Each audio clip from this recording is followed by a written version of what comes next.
Hey guys, this is GoldenIDS and welcome to the next episode of Let's Play Xenosaga Episode 2, Jenseits von Gut und Bose. And this is the story so far. Shion and Alan safely handed over Cosmos to Vector's 2nd R&D division, where Cosmos will be fitted with a powerful new anti-gnosis weapon designed by the late Kevin Wincott. Shion felt a vague uneasiness though, and wondered if this meant that the executives foresaw the appearance of new gnosis. After leaving the 2nd Division, Shion decided to walk around her hometown of Second Milsha for the first time in years. Dun dun dun! No, there's all those shitty side quests. There aren't cutscenes just yet. We have to walk around Second Milsha. I'm not going to read out what all the characters say. Most of what they say is completely useless, just providing very basic backstory to a lot of the world here. But as you can see, it's very techno, because there are floating signs in the sky which look like holograms. Absolute genius there.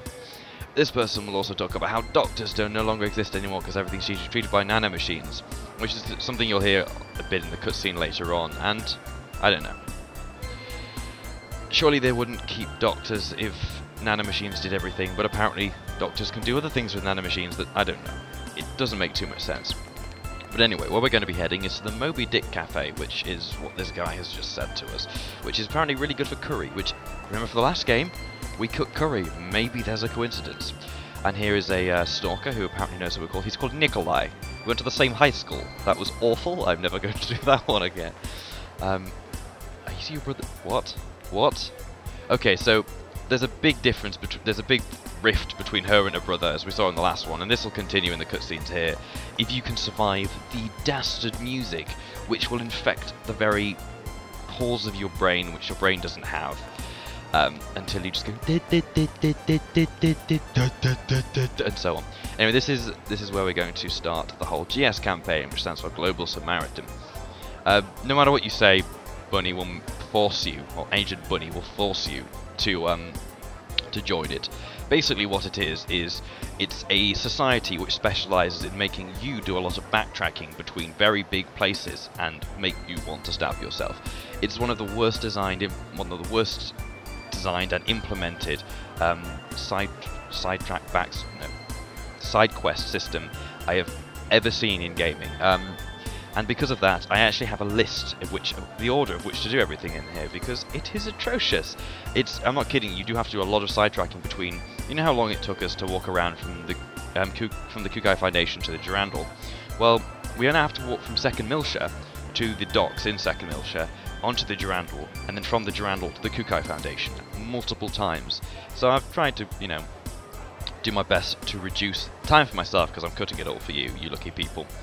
So there are 36 cases here, and one of them you want to watch out for, because you have to talk to her only when you've done all 36, otherwise you fail it. And that's such a dick move, because, you could have not saved for a couple of hours, gone for the last mission, and you failed it, and you have to turn it off and turn it back on again, because a lot of missions with like mini games you can redo, but a lot of them, there are a few that you can't, and this is why save stating on an emulator is the best way to do this, because I do not want to do anything more than I have to. Anyway, Second Milsha is handy to have little escalators on the floor which help speed you up and move around this place, because it's quite big, and it's quite bland. So yeah, most of the people in here are either arses or they just don't make sense, but apparently this guy is a businessman that talks about hiring everyone or just making money. But anyway, past all that crap, we're going to meet, I'll say a familiar face, but someone who knows a familiar face. Familiar dead face, however. And there's a really long pause, but there we go. This is Angela. And Angela who? See, you can guess it, because she stood right behind the object. Angela Swain. So remember Captain Swain? I can't remember the first name of Captain Swain. He's probably going to tell us in a bit. Yeah, Sergeant Swain. He doesn't have a first name. Swain was literally he was born Sergeant, and his second name was Swain because apparently, yeah. So she's just going to tell us about segment addresses. Segment addresses are exactly the same as in the last game. In the segment addresses are still the robot parts which we get to put together. It's all, very, very cozy. And actually, the segment address remains a really cool way of all this happening throughout most of the Xenosaga franchise. I say most because I'm not sure Xenosaga 1 and 2 on the 3DS, sorry, on the DS, but throughout the PS2 titles, they are identical. So she gives us the decoder to go to 6, and we get to go in there. And what I like about going into these decoder areas is the silence. head in, and all the background annoying noises of going has disappeared, which is good, which is really good. Anyway, secret keys. Now, what secret keys do is they unlock skills in your in the later classes, like classes G and H in all the levels. And this has unlocked, I forget, I think it's unlocked Focus 1, but you can easily look it up. And you get skill keys by segment addresses, or by the other fun ways, which are GS quests. And you may think, oh god, they're so boring, but they do have a point and they do have a purpose, and you do get some good stuff for them.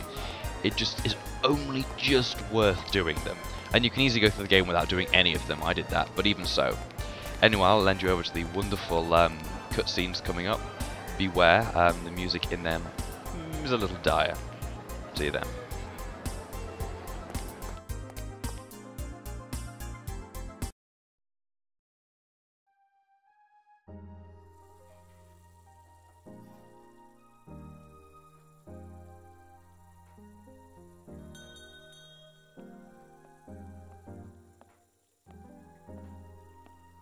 Wow, it really is.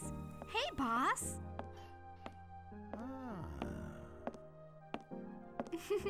Hi. Well, well, well. If it isn't Shion. You sure grown up since the last time I saw you. You were still in high school, right? Yes. Sorry I haven't kept in touch. I guess you moved over here, huh? Yeah, there's no stopping the redevelopment around here. I figured I'd at least try to keep the inside looking the same, though. Right. It wouldn't be Moby Dick's if it was any other way. Well, have a seat. You want the usual? Please. Actually, I'm kind of hungry too. You got it. So, are you off today? I wish. No, unfortunately, I'm working. I've got business at the 2nd Division. Ah, right. You with Vector now. Your brother was telling me about that. What? Jin comes here? Sure, all the time. Wait, you haven't seen him yet? You've come this far. You ought to at least try paying him a visit. Not you too. You know I have a hard time dealing with my brother. Well, speak of the devil. Huh? Wow! Just look at this place. Chaos! It's perfect. It feels just like the Pequot, doesn't it? Shion. Huh? Oh, what are you two doing here? Well, we were starving, so... So, we ended up here. So, you all know each other? Yeah, kinda. Kinda? What's that supposed to mean? Oh, I'm sorry. I was just a little rattled. Rattled? About what? Shion's just got family matters on her mind today, right?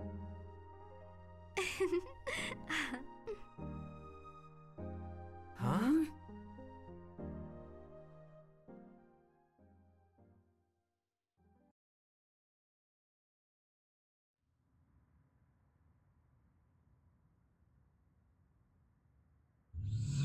My apologies for being late. I'm glad you could make it. Oh, Shelley, Mary, look at you. You're all grown up. Long time no see, Helmer. Mary, show some respect. It's all right. It makes me feel like I've got a couple of daughters. Tell me, Mary, are you still working on your act?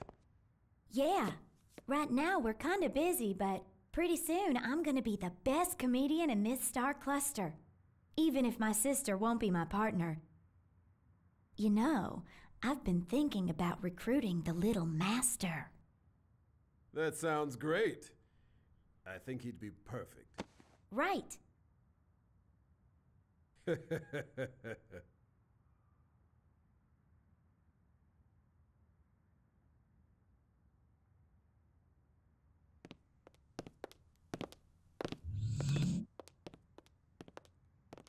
I'm afraid I don't have good news.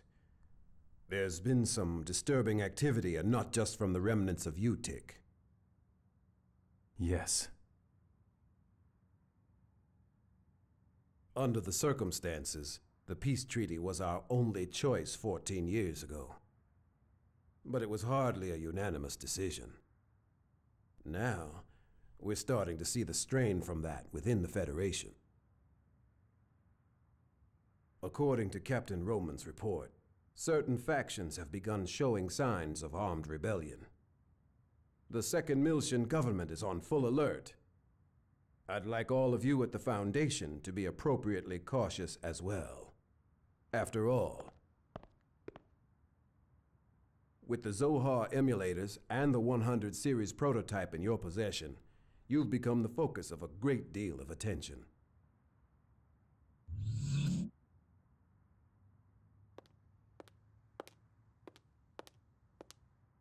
Master Guinan, I've brought Momo.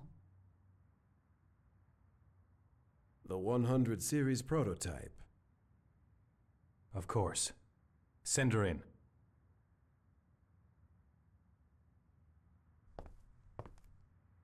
Allow me to introduce myself. I am the 100 Series Observational Unit Prototype. Designation, Momo. The preliminary examination of my internal data is now complete. A 100 series Realian. You're the enhanced memory model, aren't you? Nice to meet you. She does look more like her than the mass-produced ones do.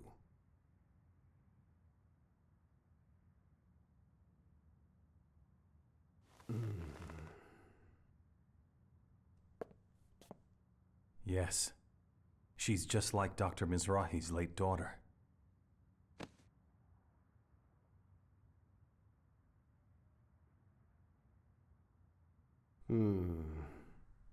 The hand of fate is a mystery. Thank you, Momo, for overcoming so much in order to come here. Soon you will undergo analysis at the UMN Control Center. We intend to do everything in our power to support the process. Please, just try to relax and fulfill your duty. Yes, sir. Thank you very much for your concern.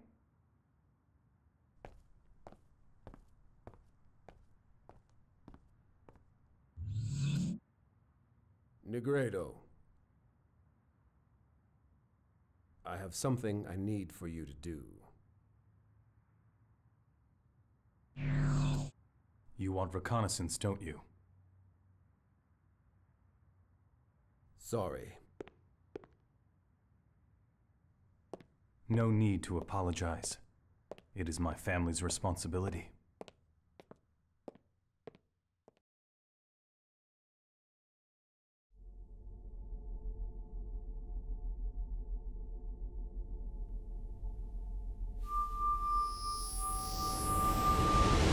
Now, Albedo, where are you? Negredo. Well, hello then. You sound like you're doing well, unfortunately. And you're glib as ever. What's wrong? Are you lonely, little baby? Oh, I'm just doing a little information gathering. Of course, it still isn't too late for us to come to terms. Oh, so now it's peace talks, huh? Didn't McCartney say that too? Ebony and Ivory live together in perfect harmony. But I know your true form. Executioner. I shed that skin long ago. Is that so? You sure you're not just hanging around Rubido because you're waiting for the chance to carry out your mission? I'll be borrowing Rubido soon. I don't need you, though. Still, I look forward to your efforts nonetheless. Wait. No!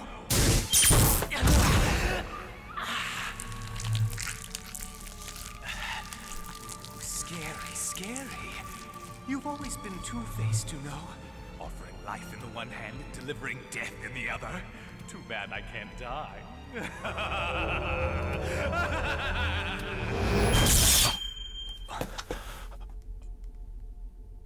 So, he really intends to link with Udu no matter what.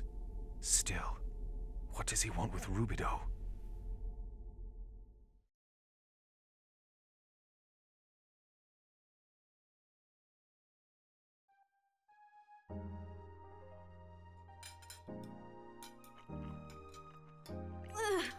This rocks!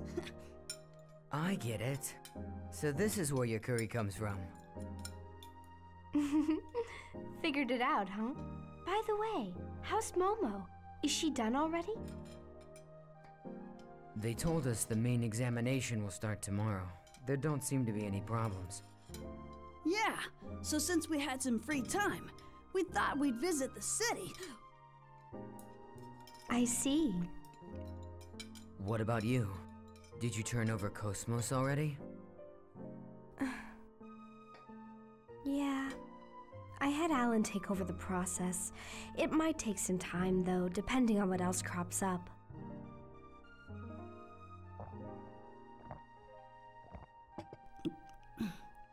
Did something happen over there? You don't look very happy. You know how it is. We've been together for a long time, so saying goodbye is, well, you know.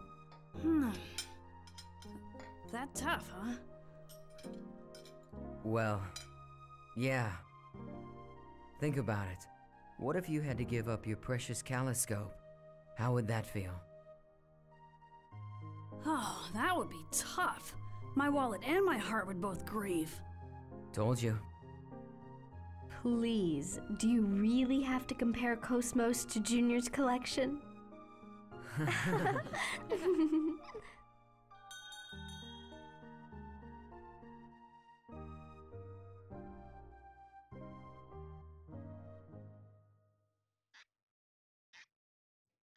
Good afternoon, boss. Hey, welcome back. What a coincidence. Just now, Shion was... Huh?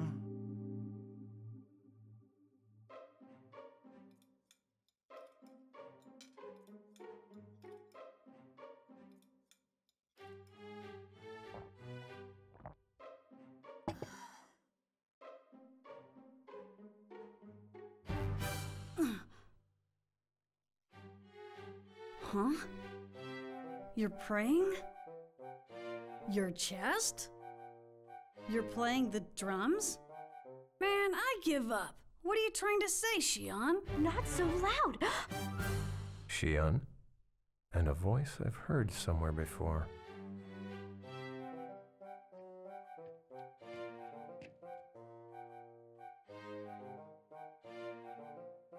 Oh, hi. Long time no see.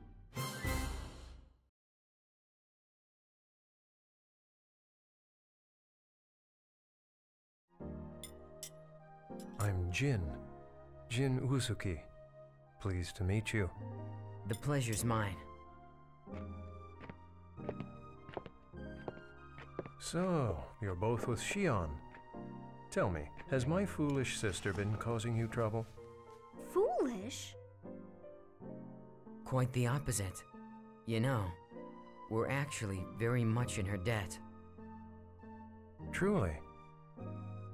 You know, you don't have to be nice just because she's here. Jin? It appears I'm not very welcome here, am I?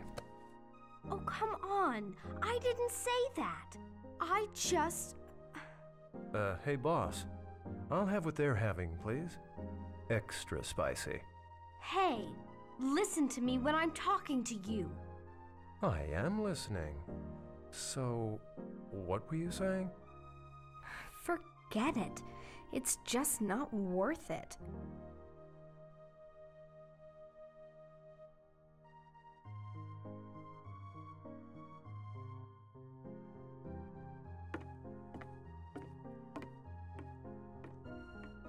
You know, you could have called me. I would have come to meet you. So, how long are you here anyway? I was busy. The only reason I'm here is because I got a sudden assignment. I have to spend tonight getting ready for the return trip. Huh? Hey, I thought you said... Ow! Never mind. It's nothing, really. Oh, I wonder who that could be. Hey, Chief. How's it going? Listen, about Cosmos, it looks like the tertiary equipment code's gonna take a little while. Probably about 2 or 3 days at least, I'd say. So I guess we could just take it easy for a while, okay? Chief? Is something wrong? You look kind of upset. I'm guessing this isn't a practical joke. What? Nothing. Your timing is so perfect. Thank you. Huh? Wait, Chief! I see. So, you'll be taking it easy for a while, hmm? Okay, fine. I'll come back home, all right? Will that satisfy you? Oh, right. Would the two of you like to come visit? It's not far from here. Well, what do you think? I don't know. It's a family reunion. We'd probably just be in the way. Wouldn't we? Of course, we could also take you up on your offer, just for a little while.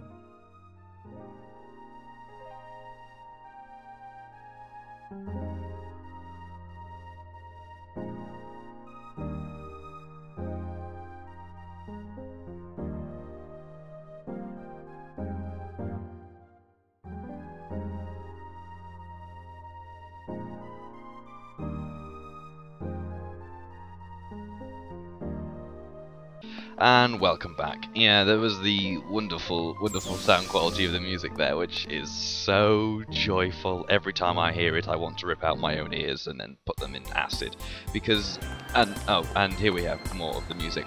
So, this episode, from here on out, and the next episode, mostly, are going to be entirely based of these side quests, GS quests. Okay, so this is GS01. And with GS01, you need to do this before you can really start a lot of the other really long quests that we have available to us now, because we have too many available to us, and some of them are a bit time sensitive. So as soon as you get given one, try and do it. If you don't know what to do with it, look it up online and then make the decision of whether you should carry on. See, I've added the number in so you can see which version, which quest we're doing. But for this one, we have to take a letter to the Iron Man Bar. Is it the Iron Bar in not Second Milshire? We're in Second Milshire. Names, words elude me. To the Kukai Foundation.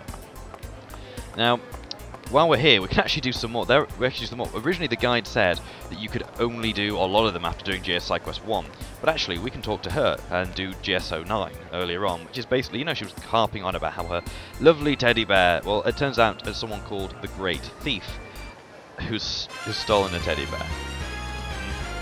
So I don't know why she calls herself great, other than an immense streak of vanity, but stealing a teddy bear from a small child, really? I guess start out small, then grow, start stealing diamonds and gems and bigger teddy bears, but we'll see how that goes.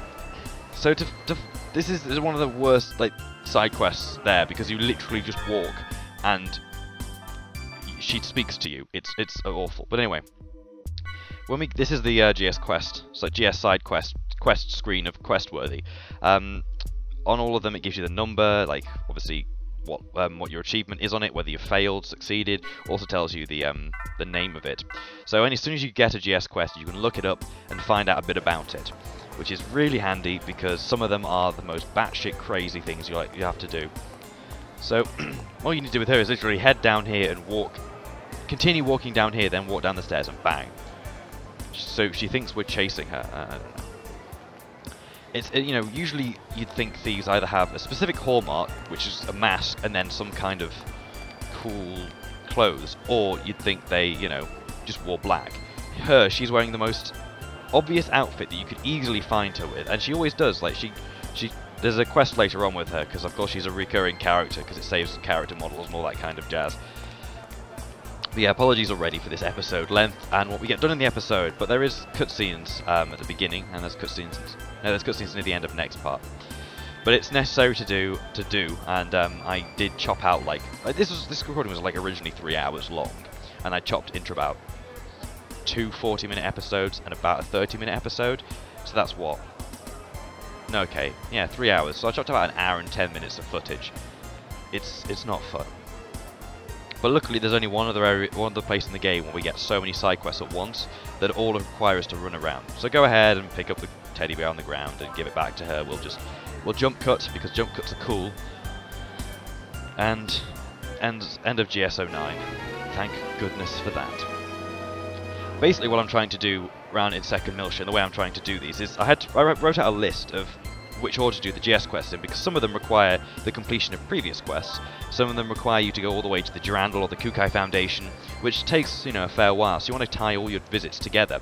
However, the publishers of this game thought, no, we're going to be the biggest bitch we possibly can and give you a side quest, which takes you all the way to the Kukai Foundation, to walk back to finish the side quest, and then someone else wants to take you all the way to the Kukai Foundation and back again. No, that's fine, I'm okay with that, that's like good game design, but save me ranting about it. We'll get on inside the 40 agency place. I don't even know what it's called. 40 agency? Whatever. Destroy the boxes. There might be something good inside, I think.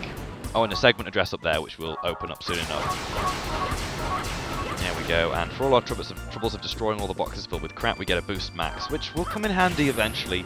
Strategically, they're quite useful, but usually only in bosses, because they do have a lasting effect for the entire battle as well. So basically, he's going on about this Miss Miltia contest, which actually comes around later on. We do have some. I think we get awarded it if we complete all the side quests, which is brilliant, because, you know, we all care about Miss Miltia. I think you actually get some. I don't know. Whatever. I'm rambling again. So what we have to do now is there are 20 locations in which to put the posters down, advertising this Miss Miltia contest. And as you would be glad to know, one of the places located in the guide doesn't actually exist. So I don't know whether there's 19 or whether they locate too many, or there's an extra one they're missing from somewhere, but the guide tells you, and the last place I go to is the place that the guide tells you where it is, and then my struggle of not being able to put a poster on a wall even though there's enough space. So basically any open space, put the poster on it, and you get some, you get a bikini-clad woman, then someone who's, you know, a bit more modest, wearing not a bikini, so let's call her not slut, and call the other one slag face. Because, you know, you get to see them often, so, you know, just paste slag face on the wall. Alright, they actually do kind of... they all change together? That's really creepy, actually. Like, it'd be funny if they all change differently, but the fact they all change together... But anyway, most of the time you'll be able to see where you put them, just on big walls. That's it, really. So I sped this up as much as my program could speed it up. That actually is discerning. That place, you never really think to put it there and near here, because it's not really where you'd see, because it's behind all your plates or behind something else. It's just whatever. So yeah, we just speed up, because why not? And then you have got some places inside as well, and down here. It really is taking you across the entire city, trying to get you used to it. It just seems like takes such a long time. Oh, it's so painful. And we get to spoil Moby Dick's decoration by putting a poster there. Good job, Shion. Good job. And I think that's about it. Oh no, we've got some more in the first area. You don't actually put inside the 40 agency place, I don't think. I don't know. So yeah, also, I should probably, sorry, my throat's a bit scratchy. You should also mention the girl we just passed at very hyper speed is Lutty from the last game. And every time I say her name, I should say Slutty, which is really horrible because she's like a 10-year-old girl. But never mind. Moving on. Oh my god. So yeah, apparently that's another location which people can see. I don't know. Whatever. This is one of the side quests which just takes far too long. Okay, so there's supposed to be a poster you put in here. That's the one. But then you go upstairs, there's meant to be one up here, and you can't. So we just head straight back, because there's no point messing about. And we finish another GS quest, but apparently he's been holding on to 2 children's swimsuits. So literally, what he's going to give you is 2 children's swimsuits. Momo's and Junior's. I'd be a bit worried if an agency man was carrying around like a 12-year-old male swimsuit and a 12-year-old female swimsuit. Maybe, don't know what maybe something he gets up to in his spare time. Maybe he's just creepy. Probably creepy. Oh yeah, the promotional goods. Yeah, promotional goods, because 12-year-olds in swimsuits is something that Billy Ray Cyrus would do. Oh god, let's not talk about Billy Ray Cyrus. So the next quest we get to do is down here, and this is one of those horrible timed events in which you just have to kind of... It's actually platforming. Like this, the last game wasn't too hot on platforming because of course there's no jump because it's an RPG. Only recently did Final Fantasy decide, you know what we can do? Add in jumps and let you jump about normally in Final Fantasy 13 too. Probably the greatest innovation we've ever had in Final Fantasy, and yet the game was still a pile of shit. Even Final Fantasy 13, you could jump about, but like it would be set areas, but here, no, whatever, it's a pile of shit. So yeah, this guy is called Lizzie. Yep, you heard that right, this guy is called Lizzie. And he is too scared to activate a high voltage switch, even though he's a trained maintenance man, and he's sending us in after him, which I guess makes sense because we are from Vector, but doesn't mean we know everything. I swear, the amount of people here which ask you to do stuff, it's like the people of Second Military need to grow either a backbone or just a stem which their brain can then flourish from. Are we gonna... Yeah, okay. The actual climbing confuses me at that point, but oh well. Like most of the stuff in this episode, we will be speeding up because it is boring just walking at that pace. So, oh, and here we go. Whenever you hear 3, 2, 1, go, it's actually Jin's voice. Because we'll hear that later on. There we go. Ready? Go. And we speed it up. You have 5 minutes, and if you lose this, then you're really, it's bad.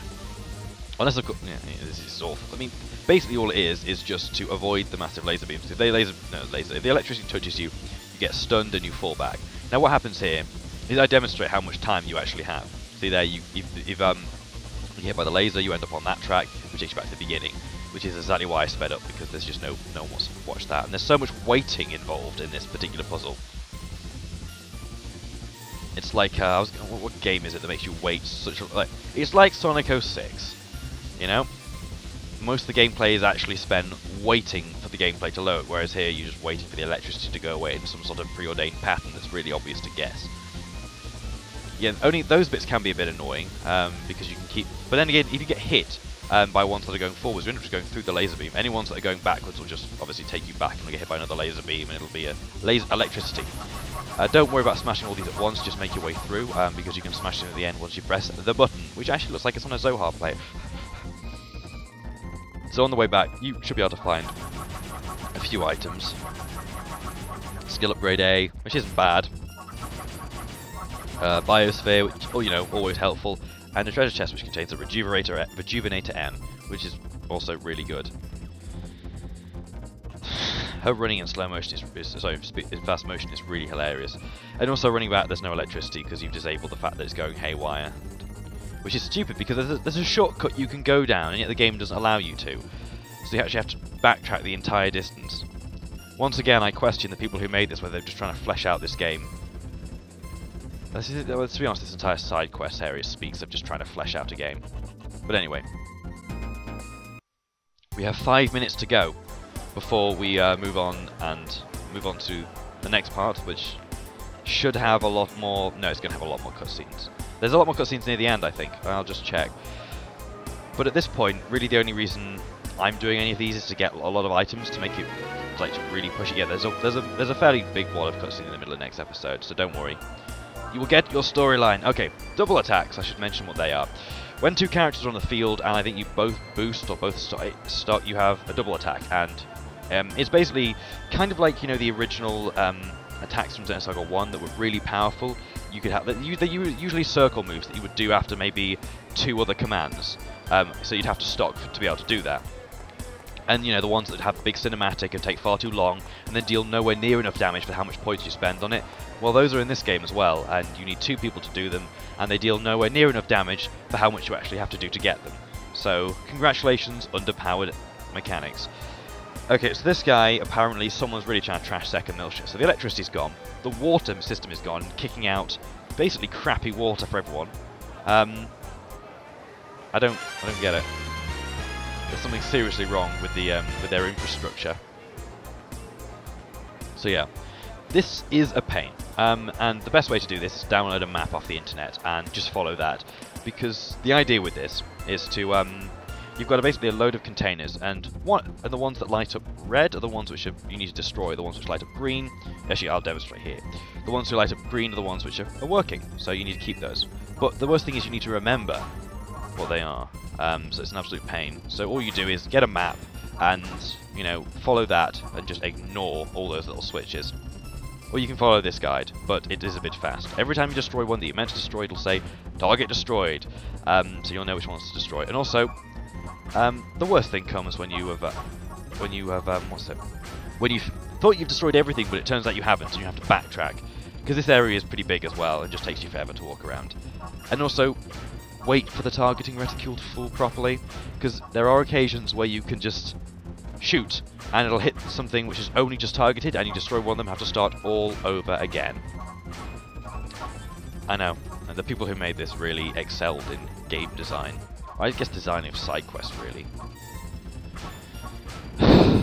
So yeah, if you're as bored as I am, welcome to the club. We have lemon-soaked paper napkins. Now you'd have to imagine you're using them, because of course. But yeah, there is, like as I said, there are two situations in the game where we have to do this many side quests. Later on in the game, there's much more, but they don't require you to nip about a lot, and we can start them up and, you know, move around while doing them.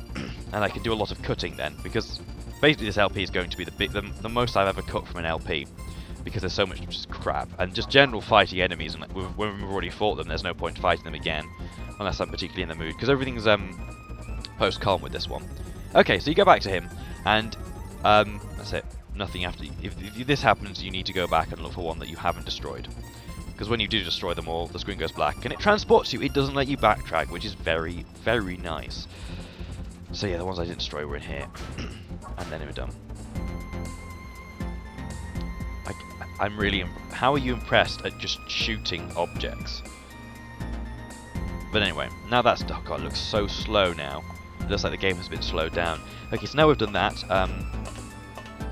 I think we've got one more side quest. One more side quest we're doing, and we are done. Until next episode. Yeah, it's been a while since I got this episode up. Yeah, you've destroyed the last buggy dispenser. So the GS-11 is finished. It's not like Global Samaritan, it's more like, you know, Global Mug campaign. You are literally the biggest mug. You just go up to someone and like, oh yeah, can you do this for me? Yeah, it's okay, but isn't it your job? No, it's fine. We're not getting paid for it. It's cool. Like, this is almost bad enough to break me. In terms of like how when I was recording it, almost bad enough to break me. Considering how brilliant, it's not moving along now. Yeah, considering how bad Sonic 06 is, that means something. But anyway, for this we get secret keys, and they unlock things on your skill chain. We've already been through them. They're cool. You basically want to get all of it, so all of the secret keys, so you can really unlock your entire skill tree. But one thing is when you get when you complete GS Side Quest 1, make sure you learn that as quickly as possible. That skill. That's the only real GS quest that you need to do. Anyway, guys, see you later. Take care. Bye bye.